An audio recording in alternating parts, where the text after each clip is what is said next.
nabimaki maintenant nakomi na partie 16e bazwi nga mpona kende quartier leta bazwi ngai chauffeur amemanga ti na quartier nakoti leta nakoti wana directement atomboli nini bavitre wana abloqué natuna ngai pourquoi osala non madame tosala oyo elo te directement azwi directement bazalaki 2 personnes liboso bato mosusu babatami na coffre leta babatami na coffre bamo bato na kote bazalaki babimi bamo moko bakangi ngai bakitisi nga mutu na se.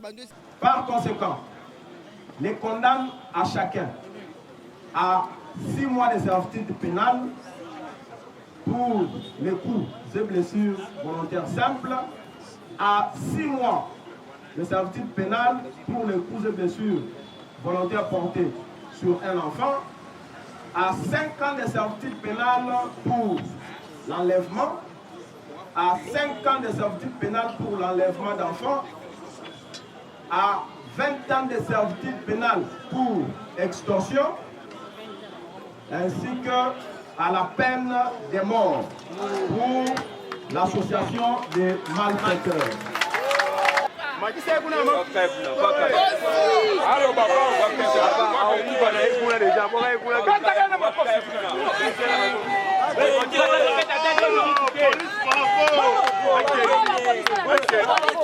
Correcteur News TV, Awande correction, Yaba News tout.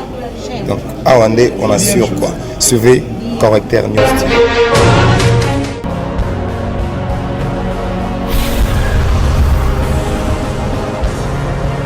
S'abonner massivement Correcteur News avec Yemoko Krachou.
cause, le ministère public est parti victime contre le prévenu Makengo, Matomoke et Matondo Nzolani alias Transco.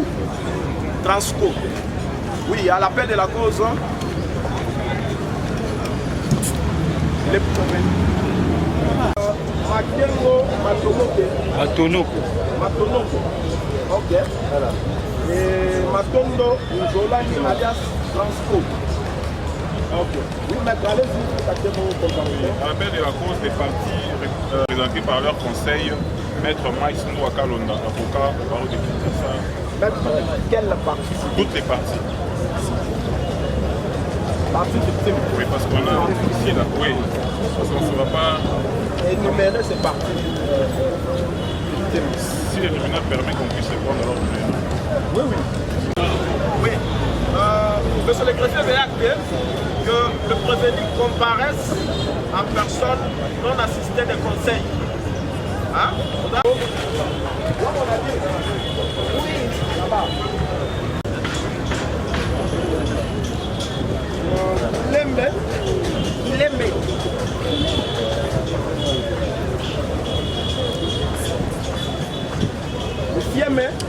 Sieme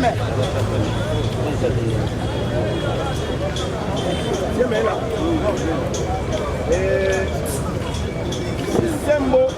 Isembo. Ainsi que Kankolongo. Et Kankolongo.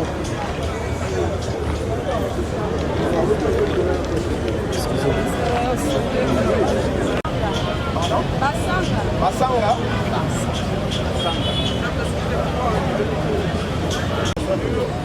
Déclare saisi sur présentation de prévenu par le ministère public. Et avant de passer la parole à M. le procureur qui nous présenter le prévenu ainsi que les faits clairs réfléchis. Oui, Kombo Nayo Makengo Batonoko. Pardon? Thank you. Thank you. Ah, vous avez américain. Thank you. Dois micro.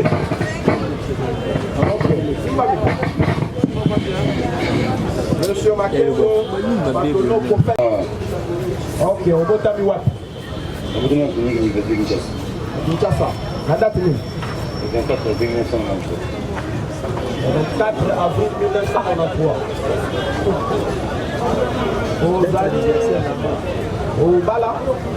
Non, là-bas, là, c'est le bateau.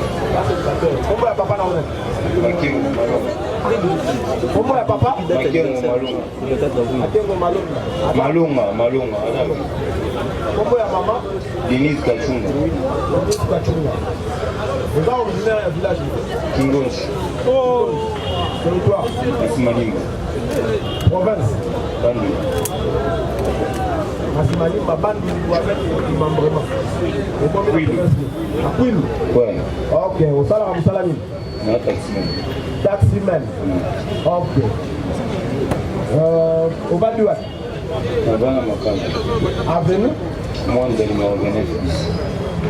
Quartier. Maman. Commune. Makam. Très bien. Aussi au salaire Boloko. Non. Dans le salaire Boloko. Ok. Vous avez la base. Quand la bas Missak. Pas la Missak. Vous baladez dans la base Missak. Célibataire, père de 3 enfants. Ok. Le tribunal appelle le prévenu Matondo Nzolani à la barre.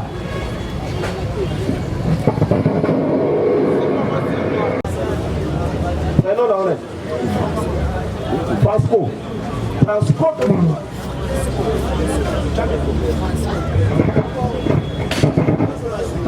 Transco. Ok, Kombo Nayo Matondo Nzolani Transco. Les Congolais à Kinshasa. Kombo Tamiwa. Na Kenya. Kinshasa. Ah, na Kenya, na Kinshasa. La date? Le 16 mars 2000.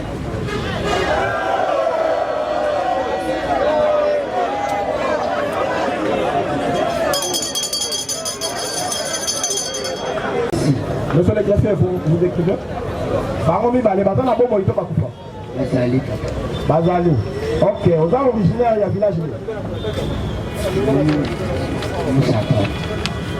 oza moto ya Congo central mboka na bino oyebi te Madimba. Madimba eza territoire village oyebi te ok la province ya Congo central d'accord osalaka mosala nini receveur osalaka motuka nini Na comité à bus comité ok ovandi wapi Fani Massia. na avenue Kulumba. numéro 15. quartier Massia. Quartier D. quartier 2 commune de Massina c'est ça osala déjà boloko non osala boloko te ok le tribunal passe la parole à monsieur le procureur sans plus tarder pour la réalisé à Kinshasa. Pour la majorité des partis civils en date du 22 mai 2021 et pour un couplet en date du 10 mai 2021.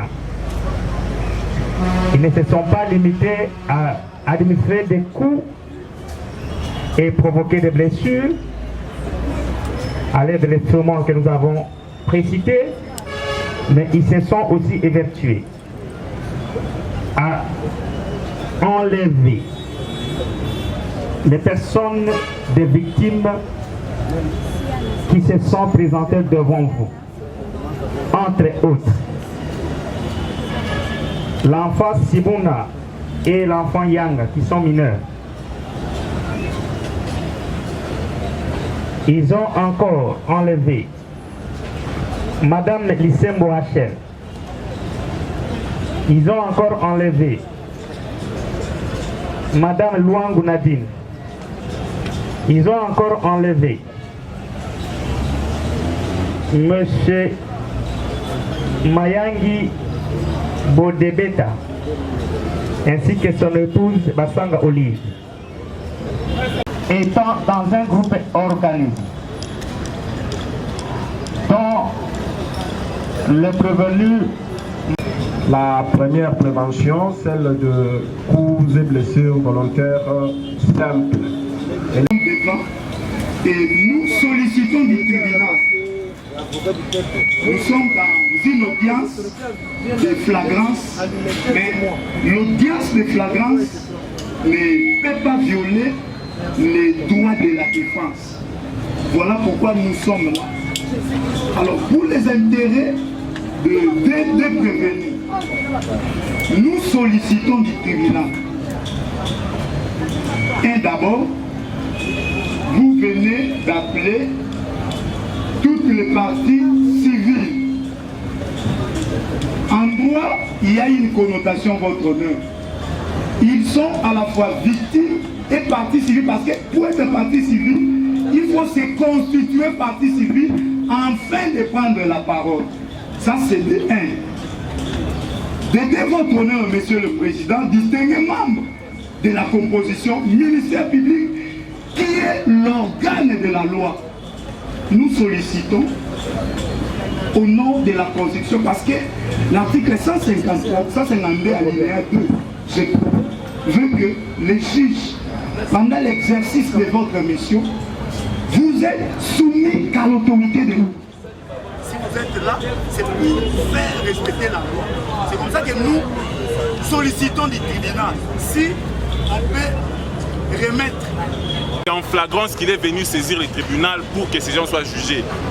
Je ne sais pas si les parties prévenues comprennent le caractère flagrant. Parce que venir dire, voilà, nous devons aller compulser les pièces, lire, mais quelles pièces? Parce que vous instruisez en flagrance. Ces gens sont victimes, ils ont été victimes tout à l'heure et suivis par la clameur. Certains viennent même de se constituer partie civile tout à l'heure là. Alors je ne sais pas quelle remise il va remettre pour lire quel dossier, quelle pièce du dossier pour qu'on les accorde 2 ou 1 journée. Donc je crois, sauf d'être complété par mes confrères. Ok, vous avez la parole. Ils ont besoin de connaître ou de compulser les pièces du dossier. Ils n'ont qu'à attendre l'instruction. Au cours de l'instruction, ils auront toutes les connaissances possibles afférentes à cette affaire. Au lieu de solliciter de votre tribunal, de leur accorder ne fût-ce qu'un renvoi d'un jour. Nous n'allons pas concéder à ces renvois, d'autant plus que votre tribunal a eu à dépenser des moyens colossaux pour être ici en chambre foraine et pour instruire cette affaire en matière flagrante. Nous avons dit, Monsieur le Président. Merci beaucoup. Merci, Monsieur le Président, pour la parole accordée. Votre honneur, Monsieur le Président, votre tribunal est saisi à une matière exceptionnelle. Cette matière est appelée matière flagrante. Nous devons savoir d'abord le bien fondé de la flagrance. C'est ça la notion qu'échappe la partie prévenue. Mais je ne parle pas des avocats qui sont mes confrères. Qui échappent à la partie prévenue. Ils soutiennent bel et bien que le droit de la défense est en voie d'être violé. Ils soutiennent bel et bien ici par devant vous que votre tribunal, dans le cadre d'exercice de leur mission en tant que juge, ne sont soumis qu'à l'autorité de la loi. Mais jusqu'à preuve du contraire, aucune loi n'a été violée. Ils doivent d'abord lire l'ordonnance loi qui organise la procédure de flagrance. Et quel est le bien fondé de la flagrance? Nous ne sommes pas ici pour donner cours aux prévenus et non aux avocats. Je parlais en amont. Quel est le bien fondé de cette procédure de flagrance? C'est pour que les éléments n'échappent pas à votre tribunal. Pourquoi on parle des infractions flagrantes ou répétées flagrantes? Votre honneur, j'estime à mon humble avis, en vertu du principe de l'état des droits tel qu'est initié à l'article 1er de la Constitution du 18 février 2006 de notre pays, qui dit la République démocratique du Congo est un État indépendant. Depuis le 30 juin 1960, un État de droit. L'état de droit, c'est un État où les règles de procédure sont respectées, outre la loi qui organise cette procédure. Elle veut que, votre honneur, aussitôt le tribunal saisit, aussitôt votre honneur, c'est pourquoi, c'est pour que les éléments qui ont entouré la commission de ces infractions ne dissipent pas du tribunal, ne vous échappent pas votre honneur. Il n'y a rien, aucun droit n'a été violé, comme viennent de soutenir mes confrères que votre tribunal instruit. Ce n'est pas une affaire qui a été, l'instruction a été déjà menée au niveau du parquet, non. Le tribunal est en pleine instruction. C'est pourquoi nous disons que ces moyens qu'ils ont soulevés, votre honneur, on ne trouve pas l'air bien fondé, étant donné qu'aucun droit n'a été violé. Votre tribunal est saisi pour un cas de flagrance. Qui veut dire flagrance, Monsieur le Président?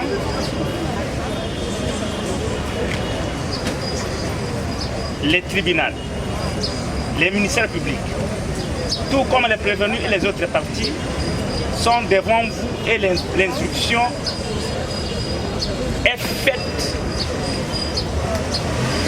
sur les faits qui sont reprochés aux prévenus et les faits qui ont été commis de manière soit directement, soit par présomption, soit par assimilation, Monsieur le Président. Lorsqu'on traite la matière de flagrance, il n'y a pas de délai pour compulser le dossier, Monsieur le Président. Ce n'est pas une procédure ordinaire. C'est une procédure exceptionnelle, prévue par une loi spéciale. Et la loi que nous avons déjà, dès l'introduction, donnée, à force de laquelle nous avons saisi. C'est un moyen qui ne relève pas, Monsieur le Président. C'est une procédure de flagrance. Nous allons instruire le dossier tous que les conseils des prévenus s'apaisent. Parce que, Monsieur le Président, c'est avec eux et avec vous et avec nous que nous allons découvrir et connaître le fait. Quelle est, Monsieur le Président, notre position? Que les tribunaux puissent appeler les parties à instruire, à plaider et même à obtenir le jugement le même jour. Nous avons. Merci beaucoup, Monsieur le procureur. étant donné que c'est une audience, n'est-ce pas, pédagogique, le tribunal va pouvoir dire cette demande recevable mais non fondée et va ordonner l'instruction de la présente cause. D'autant plus que et le tribunal et toutes les parties, nous découvrons, séance tenante, les faits de la présente cause. Donc le tribunal va pouvoir continuer avec l'instruction. Pour la procédure, il y a flagrance. La procédure, on est sengi que tant que bakangi bino, mbalamoko va présenter bino na tribunal. Biso pe tribunal, toza koyeba makambu oyo, baso ko poursuivre yo awa séance tenante. OK? Donc yango tozo sambisa poto yeba solo vérité na makambu. OK? Monsieur le procureur a le bio na moninga na yo au sala groupe au sala l'équita. OK a ko sala kabato mabe na mokolo ya le 22 ya sanza auto zali oyo. Boboto la ki bato biloko ebele ma téléphone bambongo na basaki biloko ebele pe obetaki misusu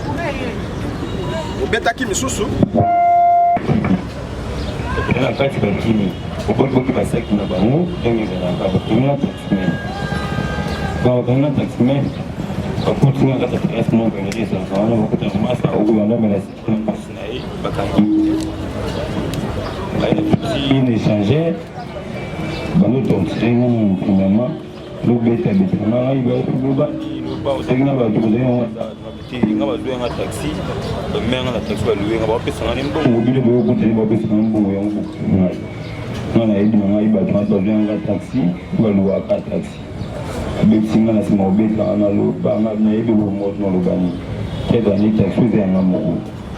taxi,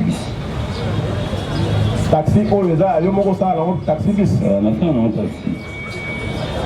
Ok. Banani balouwa qui Batu besoin na 15e mairie, na mabonti na galerie Botanzali.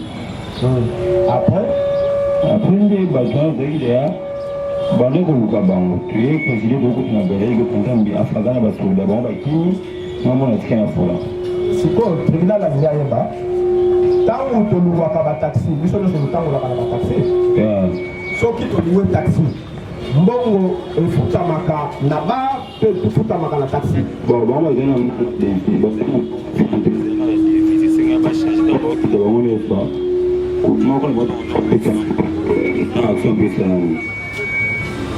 ok. Tala bilonge ya batu oyo. Lettre s'il vous plaît. Les victimes. Tala bilonge ya batu oyo.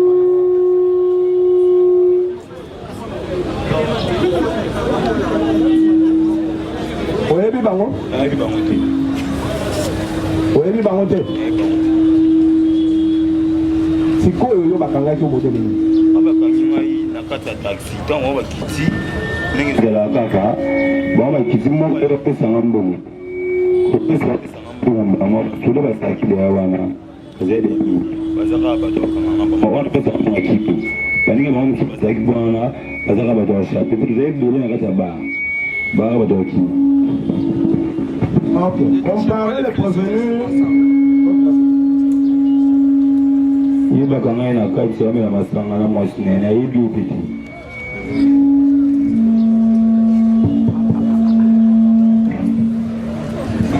Bien, comparez les prévenus Makel ou Maton. Non, Makel. Ok. Est-ce que vous avez vu Maton de Nzoulani alias France? Naïbiti.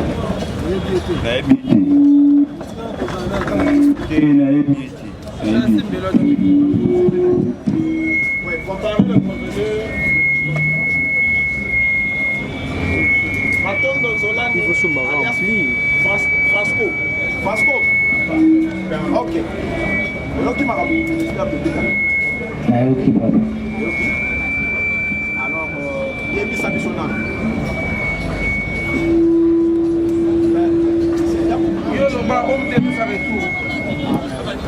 Comme ça. Oui. On y a mis mon tour à la télé. On y a mis un peu. En tout cas, là, comment on a été. On a mis le balai, mon bon. Bon. Et si tu as un peu de salaire, on a un peu de secret, on a na masina okomi na lemba na galerie go Tanzanie ndengoni tubengana na masina manda benga tukutana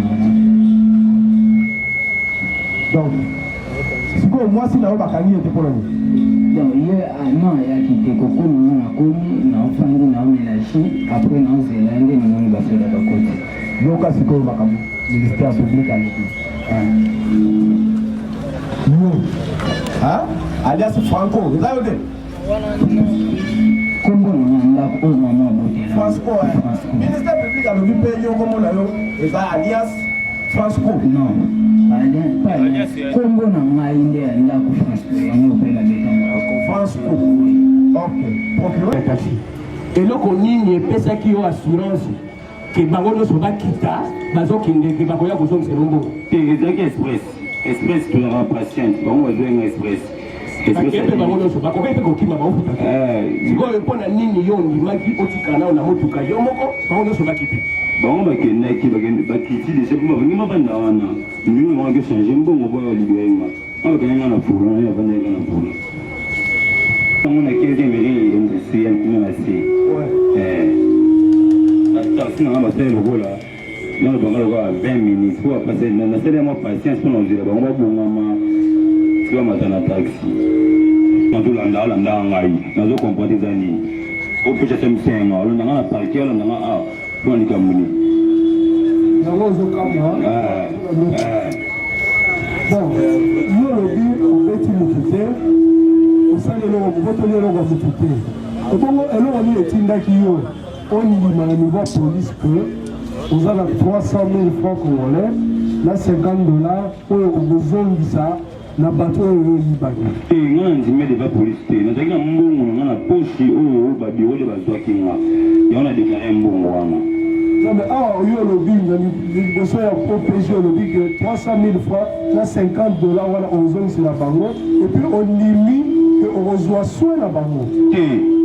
Bon côté. Okuta, on la main mutakala de maramboana to wana batu wana ayi. Si on a PV, on signa qui. Na signa qui na ba tout torture, na bete makasi le collègue choc. Na ba tout na nzoto. Avant on signer. Avant signer batang ça qui on PV. Et na dans la garantie. Dans ma guide. Donc on signa une voilà, tout torture na passe na la douleur. Non ça ni. On dit que les gars police, on dit on dit que bon opérateur, nous avons Franco, ça la canzela mukali na mapanza yo.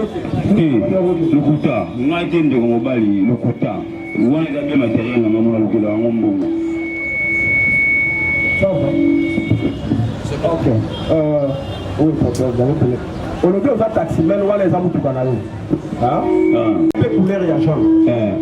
Est-ce que vous allez identifier l'hôtel de ville et vous avez taximens? Vous avez le numéro à taxi? Numéro taxi, taxi presque payé dans la somme mère. Donc on va toucher couleur au début dans le bon. Il y a tout le numéro taxi vraiment caché. Monsieur le procureur, vous avez une question à faire pour vous?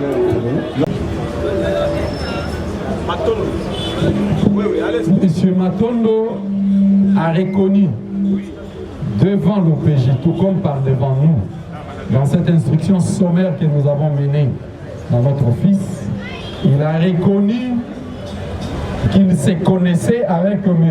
Makengo. Peut-il confirmer cette version?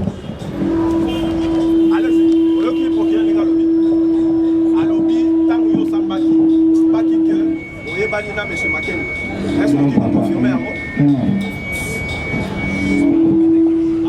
entendu par devant nous qu'il a contacté personnellement M. Makengo au téléphone pour un rendez-vous pris avec lui afin d'acheter des téléphones et que lui serait revendeur des téléphones. Peut-il confirmer cette version?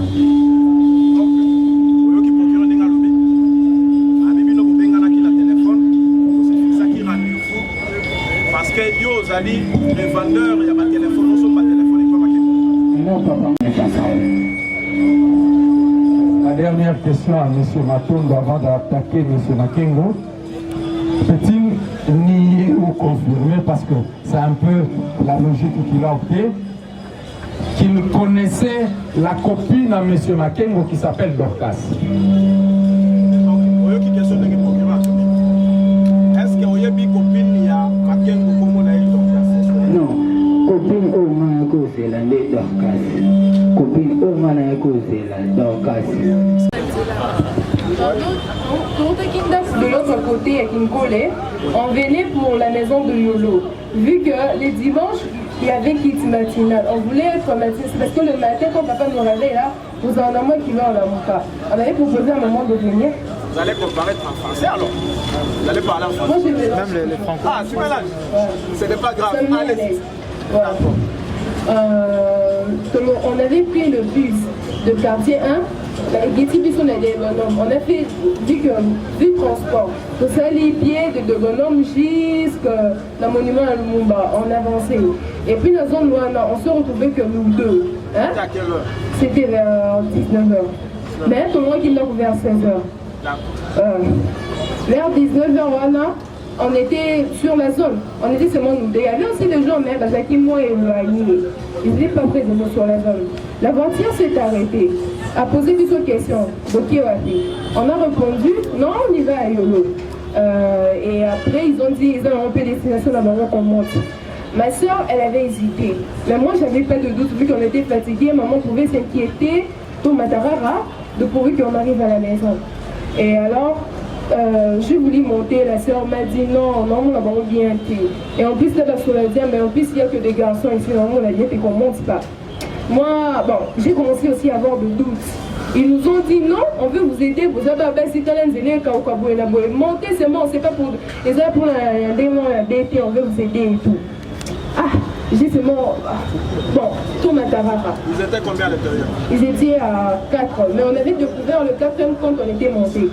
Une fois monté, on a découvert le 4e, il était caché dans le coffre. Mais quand on était dehors, on n'avait vu que 3. Oh. Ouais, donc le chauffeur. Le chauffeur, c'est lui, et c'est lui qui nous avait baissé la tête. Il y avait le chauffeur et combien de personnes? Il y avait sur les sièges où on était entré, lui il était là. Et le chauffeur c'était lui. Le chauffeur et une autre personne devant? Oui, une autre personne devant, mais lui il n'est pas ici parmi eux. Lui c'est seulement le chauffeur et c'est lui qui était assis avec nous. Et c'était alors qu'on était aussi monté. Mais la sœur elle n'était pas toujours convaincue. Mais au lieu aussi de me convaincre, hein, pour que tous les plus soient convaincus qu'elle ne l'a pas fait, elle a gardé le silence.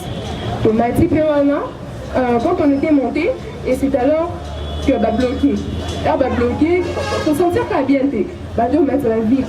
Ils nous ont dit de nous taire, de ne rien dire, ceci, c'est là, ils nous ont baissé la tête. Vu que j'étais émotionnée, je n'arrivais même pas à parler. Mais c'est elle qui faisait du bruit. Là pour quota. Ils ont commencé à nous gifler par-ci par-là, ils ont commencé à nous tabasser, et c'est là. Donc, la sœur, vu qu'elle criait aussi, Mbata, donc, sur la bête, vu que moi je n'arrivais pas à parler, j'étais émotionnée. Hier, étant ado, le Mbata, il nous avait bête, et moi aussi j'ai le recevais. On nous tapait en même moment, on nous a vraiment frappé. C'est alors qu'on partait, ils nous ont demandé, vous avez un livre, nous sommes droit de téléphone. C'est moi qui ai mis le téléphone. Moi j'ai dit. Le téléphone est parmi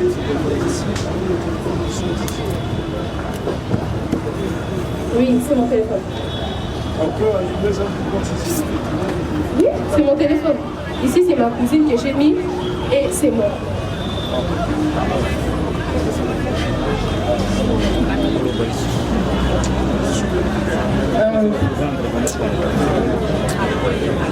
Oui, allez-y. Ils ont pris le téléphone. On avait 2 sacs. Nos habits qu'on devrait mettre le dimanche, nos sacs à main qu'on devrait porter pour le dimanche, et avec quelques accessoires, genre boucle d'oreille, tu vois, et tout. On avait aussi, dans le sac, on avait 2 trousses. Dans le trousse vert, ça contenait notre 20 000, un billet de 20 000. Et trousse noire, ça comprenait notre transport, 4 000 francs. C'est alors quand on était monté là, on les a donné tout en deux. On faisait que demander de pardon. On s'excusait seulement pour quelque chose, donc on ne savait même pas. On demandait seulement pardon. Et voilà et tout, pardonnez-nous. Et puis, et après, comment vous avez eu la vision? Bon, vu qu'on avait la tête courbée, ils nous ont dit de baisser la tête. On ne voyait même pas, on avait aucune idée de où ils nous emmenaient. Ils allaient juste là et tout, ils ont pris... Et puis ils ont dit, tout le Kitibilo, Boroloba. Moi j'ai dit, non, Boroloba. Là, après avoir pris tout ce que vous avez. Oui, après avoir tout pris, mais c'est lui qui nous avait posé une question. Il nous a posé une question de savoir si on était de vierge, moi et ma soeur. Vu qu'elle, elle m'avait révélé qu'elle était en train de prier, hein. Elle était en train de prier en elle-même. Moi j'ai répondu non, nous ne sommes pas.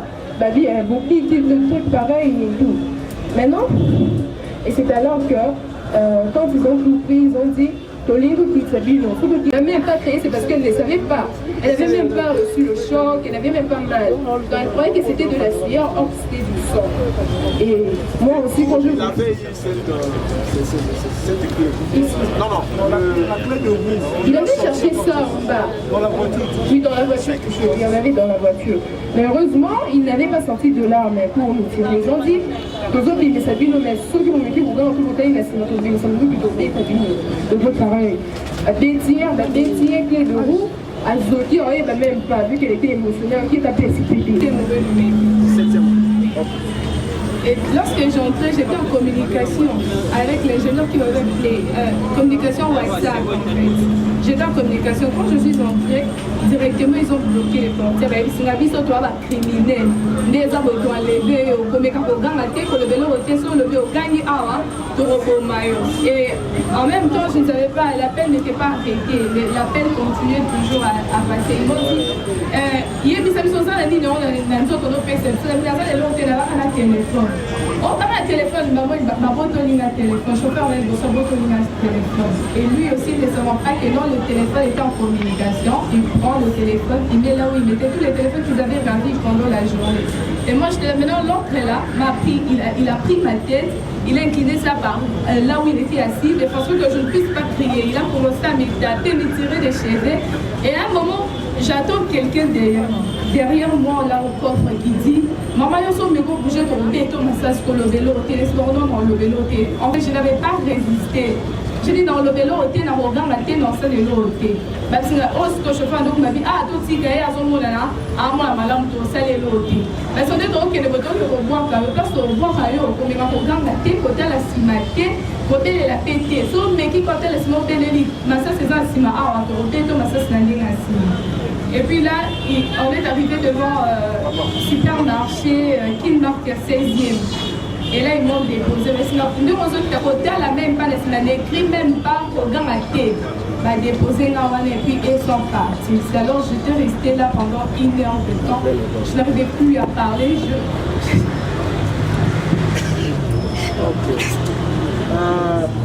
Je ne faisais que regarder les gens comme ça.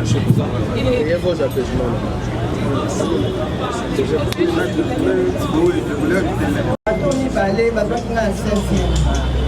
J'étais à la 16e, alors que je vais à Carcé.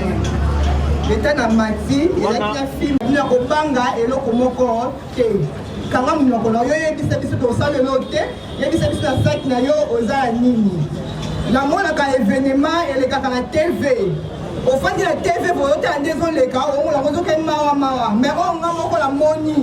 Na miyeba ki sute na bandi ko ganga tembala moko zaki le tanga mataki na tafuna bango bazaka 2 personnes liboso bamso avec na coffre na yeba kitoza mbala moko okuna zaki yo kanga moko le mbesi nyama mbala moko zaki kuna apusa pembeni nga bango zaki na nini na esprit de vie ndo yakeba esprit de vie za maele mo la biso bazungu tuna ngai bakitisinga la se bande sanga la sak noza nini nasi mama bota la trousse mbongo za loba yo mbesi na mazoba la trousse noza kambe ma bota la trousse sanga za mbongo kuna bota la trousse sanga banani l'état ya zimbi trousse na ngai afongoli ba moni 45 000 francs mobali nga somi nga téléphone na ngai za 2 jours seulement 2 jours ya téléphone na ngai nasi ba téléphone na sikeza kuna bota la alobi azwaki biloko ya bato. Azwaki biloko ya bato.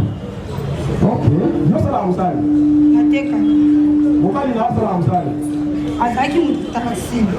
Pardon? Asalaka mutatasi. C'est-à-dire quoi? Eza mutu abula. Kasi ya mutu to ya yemoko. Ezalaki abandaki kosala na crédit.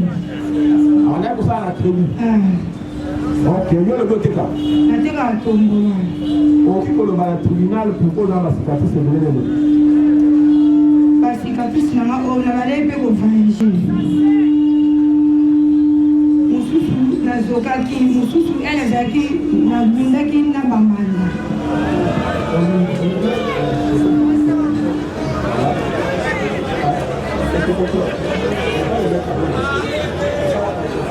Teleme na wakutanga azalaki na longo na mona nde nateme na yokai bien te yo na leki mpona tofana bango mpe namona bango bavanda nakuti esiko na fimo ngona lebi ndo omoni mpe nafanzi wana. Ok, olobi makengo est-ce que omona yebi une fois na mona makengo makule omona bango te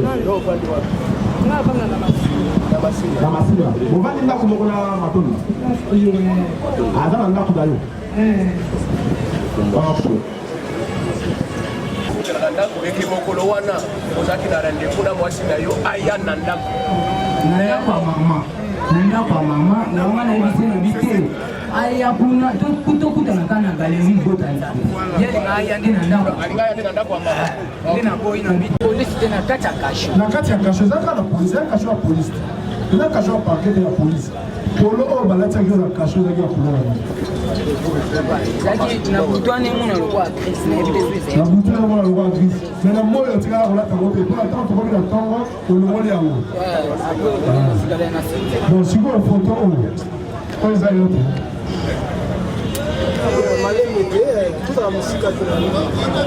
eza yo te olati polo bazobeta yo nde balati yo polo polo eza couleur okoyo polo ekokani na yango te nobata ekokani no ozo conflere loso atineke ekokani na yango.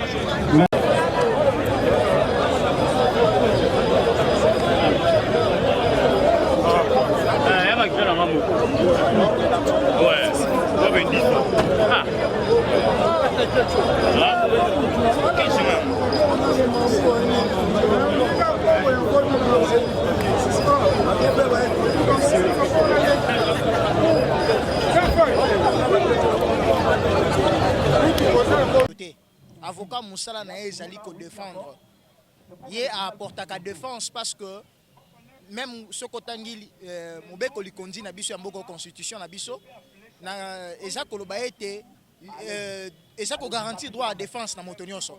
Toute personne a droit, n'est-ce pas, d'être assistée, n'est-ce pas, ou défendue d'une personne, d'un défenseur de son choix.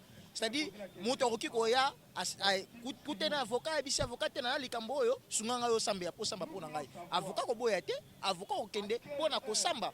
Ozolanda. Mais na tina o lobi ete ya solo batu oyo basalaki makambo wana. Moi je suis avocat de la partie victime. Hein? Je suis avocat de la partie victime.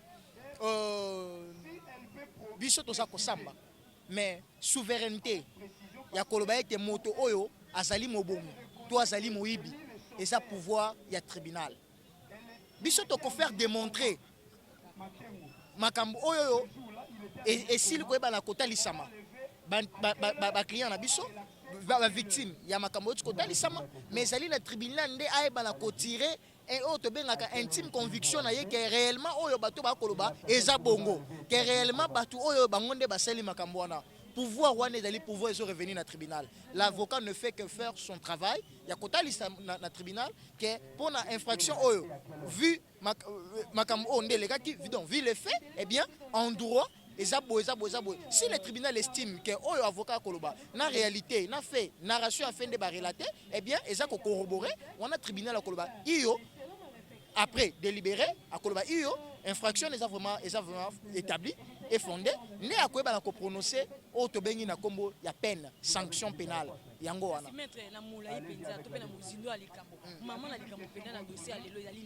Bon, bino boye baka ete bato ba enleva kabiso.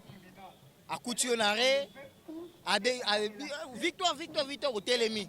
A telemi simut kokoti, kokoto koti ya bandi. Ko beta yo, ko botolo biloko na yo, a defo ko violer yo, ko kende ko bwa ko bisita moko, ba tuwa nande dossier na bango eza ko lekalelo yo.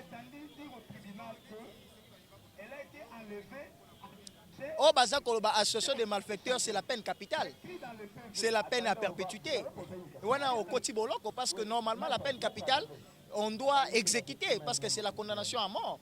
Mais comme mboka na biso tozali na avancement ya makambo etali hein, ko protéger droit ya moto muto ko bomé bo été ya ngonde peine de mort ezalaka prononcé mais ezalaka exécuté te na mboka na biso. Donc ya ngonde to baka mingi la condamnation à perpétuité. Donc wana batio na boloko wana ovandi wana ovandi. Mais bomoni na mesa te wana ba téléphone ya ba ko mona ngo.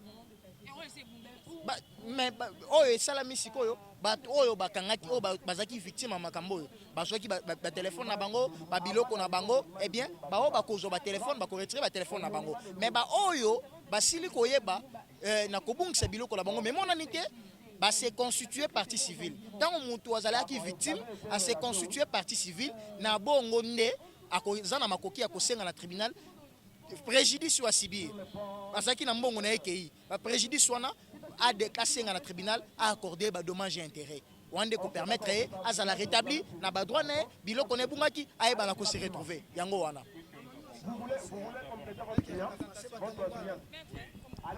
Maître Lambert Kachama 6 mois pour la cause de blessure,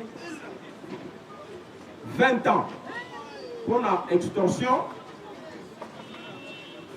20 ans sous pour le vol à l'aide de violences et peine de mort pour l'association de malfaiteurs. À lobby de sous-bourg, à lobby, ma cambouana bosali yango, ma infraction wana bosali yango, na même idéal. Donc, na likanisi moko. Alors, dit au tribunal, to condamné bino la peine moko. C'est-à-dire peine ya liwa. Ministère public a lobby le sous-sous to pesa ba partie civile to kate la bango ba dommage et intérêt na ndenge ba kosengela et puis tozongi c'est la bango ba téléphone na bango oyo bino bozwaki na suka na yango to kamata motuka na bino oyo bozali ko enlever bato to kanga yango to confisquer yango en fait na clé de roue oyo bobetelaki bango baku. Alors partie civile pe basambi balobi effectivement basengi ba dommage et intérêt bino bofuta yango ba avocat na bino pe basambi balobi solo soki tokotika bino te, c'est-à-dire to akite bino te to pesa bino oyo babengi ba circonstances atténuantes, c'est-à-dire que to lembisa moke lenge procureur alobi liwa wana to kitisanga ata na bambula moke bino en dernier lieu bolobi nini na tribunal. On commence par le prévenu Makengo.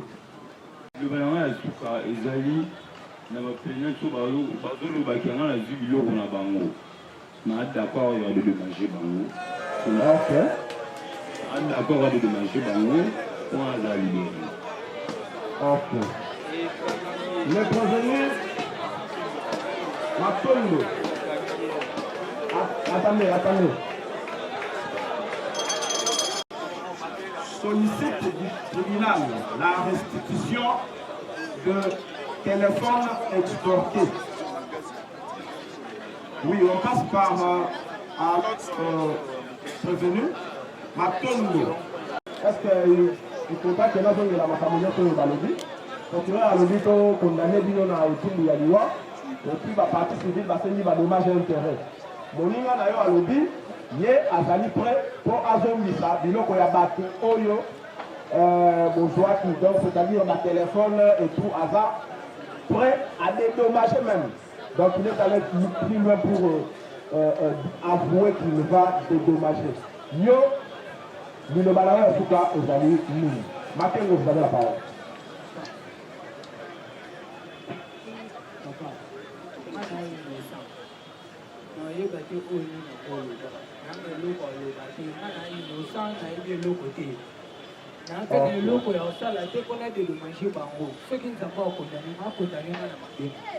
Merci beaucoup.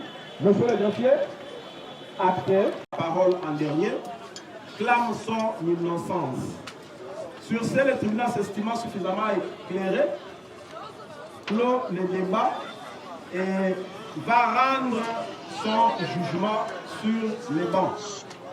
Et le tribunal suspend momentanément pour le délibérer.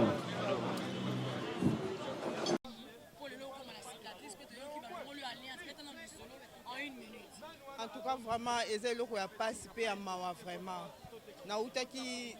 Nabimaki, maintenant, la commune a parti à 16e, Bazouinga pour la qui est des quartiers. L'État Bazouinga, chauffeur a bien amené dans quartier, dans Koti. L'État dans Koti, directement à Tomboli, ba vitre, a bloqué. Na tout le monde pourquoi c'est bon, non, madame, tout ça, là, l'autre. Directement, directement, bazaki 2 personnes liboso. Mi batumususu babatama na coffre. L'État batama na coffre, ay bamo batola côté bazaki babimi bamo ko bakangi ngai bakiti singa mutu na se. Bando sango ozani na sac, ozani na sac, otika ozani na sac.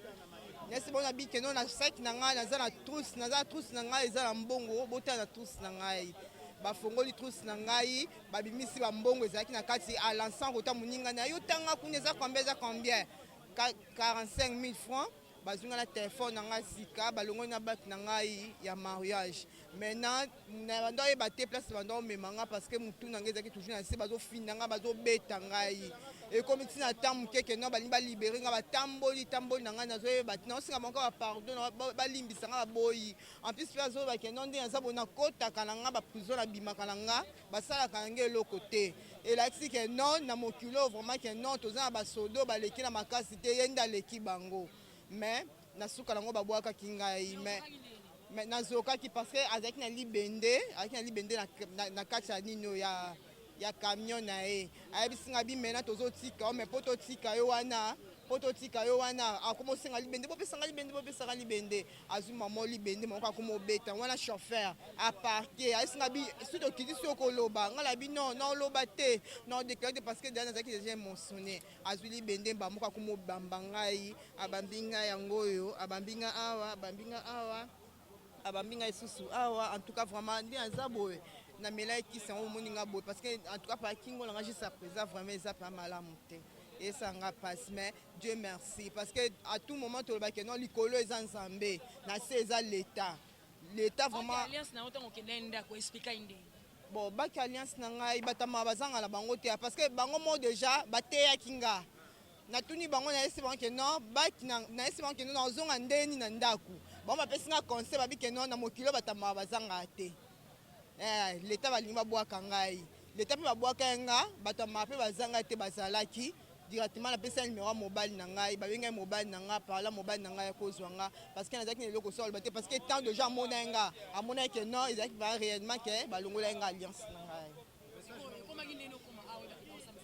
et comment qui parce que lobby à partir de 12h loba ezaki na partir 22 à partir de 21h mobile na nga benga numéro téléphone banda yamba te lobby à partir de 12h à Bengi, l'État Bengi va répondre que non, mais c'est à la police, Tokangi Batouane.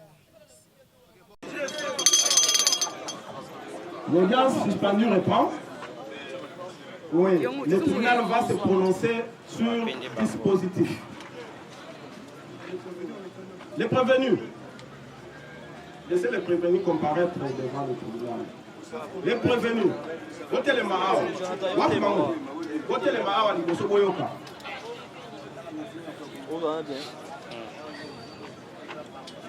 Ok. Par ces motifs, le tribunal, statuant publiquement et contradictoirement en procédure de flagrance à l'égard des prévenus Makengo, Batonoko et Matondo Nzolani et des parties civiles Sibuna, Yanga, Luangi, Basanga, Gweme, Kilembe, Kankolongo et Zaïna. Vu la loi organique numéro 13/11-B du 11 avril 2013 portant organisation, fonctionnement et compétences des juridictions de l'ordre judiciaire. Vu l'ordonnance loi numéro 78-01 du 24 février 1978 relative à la répression des infractions flagrantes. Vu le code de procédure pénale, vu le code pénal livre 1er en ses articles 20, 21 et 23, vu le code de procédure, vu le code pénal livre 2e en ses articles 43, 46 alinéa 1er, 67, 79, 82, 84, 156 et 158. Vu la loi numéro 09/001 du 10 janvier 2009 portant protection de l'enfant en ses articles 147 et 161. Les ministères publics entendus en ces réquisitions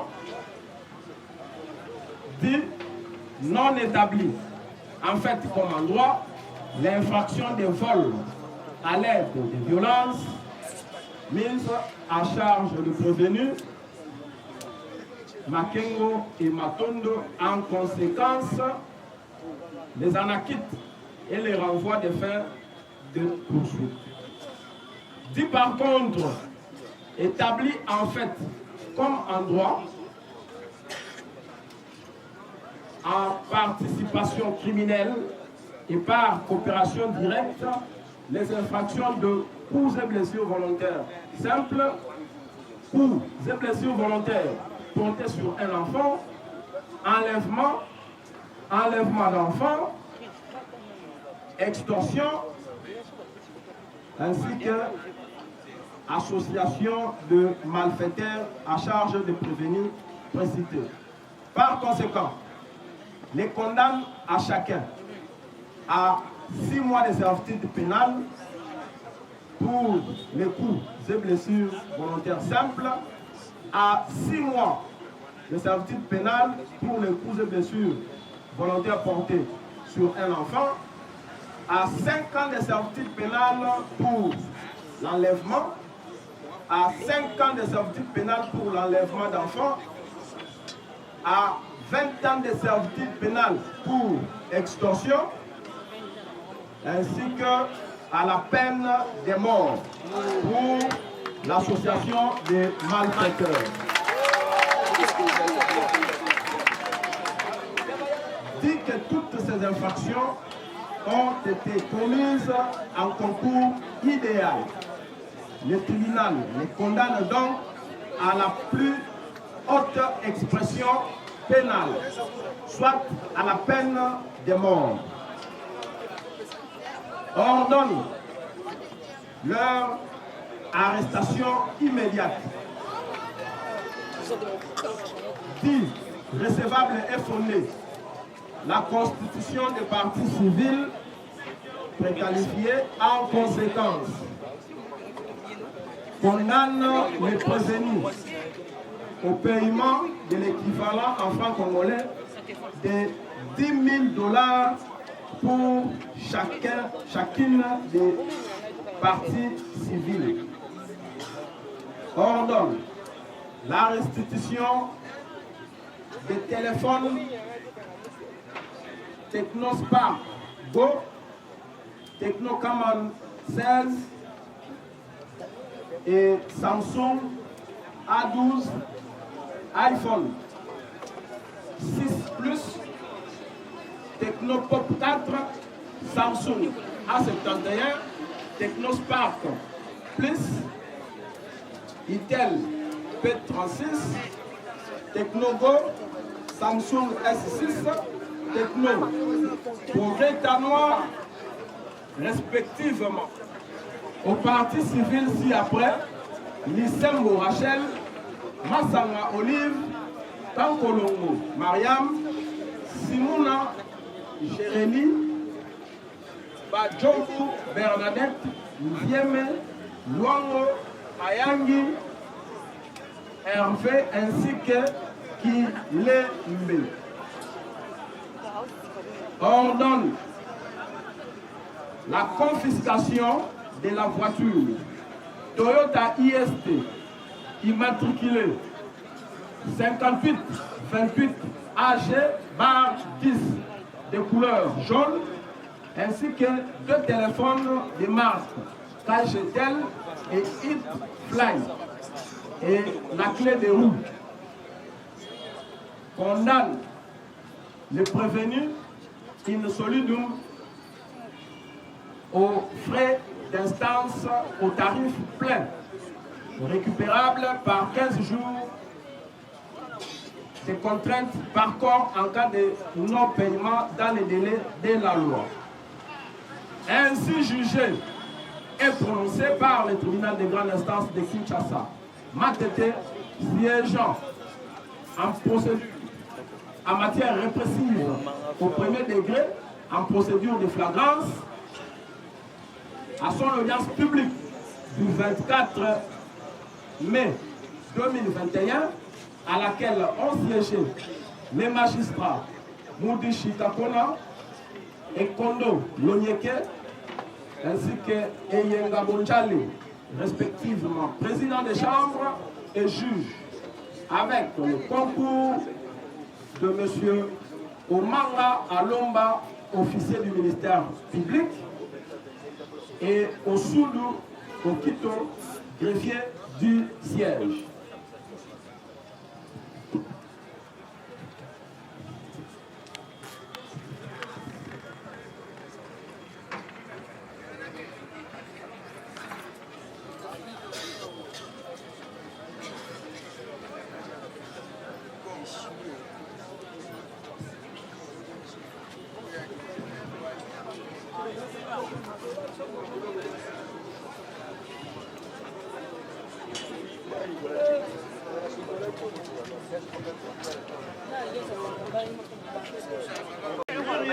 Restant au rôle, l'audience est levée.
téléphone à beaucoup. Ils ont les mains chaudes, hein? Papa, monte maman. C'est là, même à 4 ans, on peine des membres, le bibon. Ah bah, pour la CP, les macaques, les lundi fort. Mais on a les langues fortes, on a fait un mabenga na kopera na luka mbongo na ndenge na ngai. Asimba kelo ka mutute. Asimba kelo ka mutula lukata. Avena nga yango yo. Tona ba contact ya moto tozo bula, poto lesa basi na bana. Bonsoir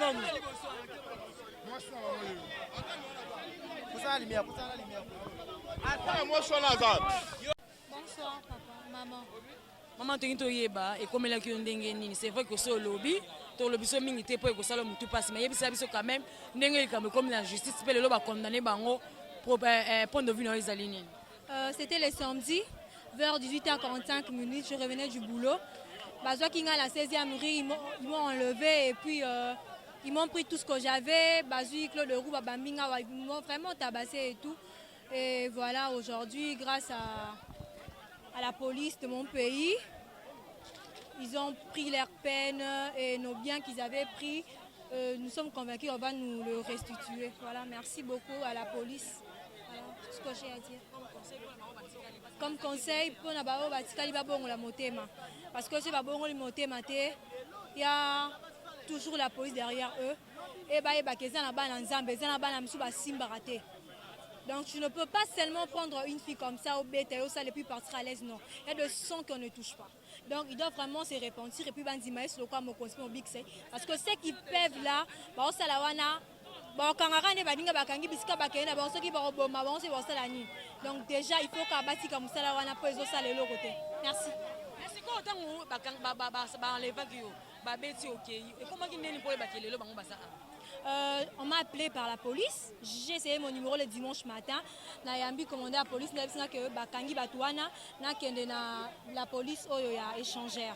C'est là que je t'ai passé et puis na leki na audience et tout ndep bayo la tsabiso batouana. Vraiment j'encourage la police. Bon travail et merci à eux bako bala musalo bo sala de sécuriser la population. Merci.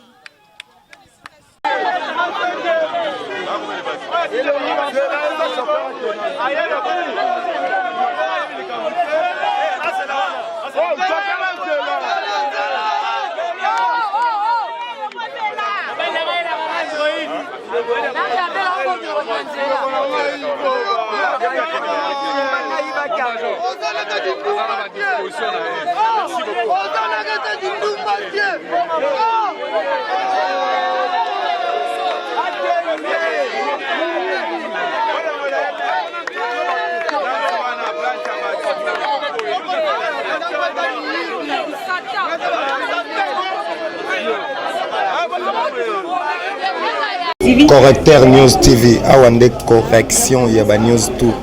Donc Awande, on assure quoi. Suivez Correcteur News TV.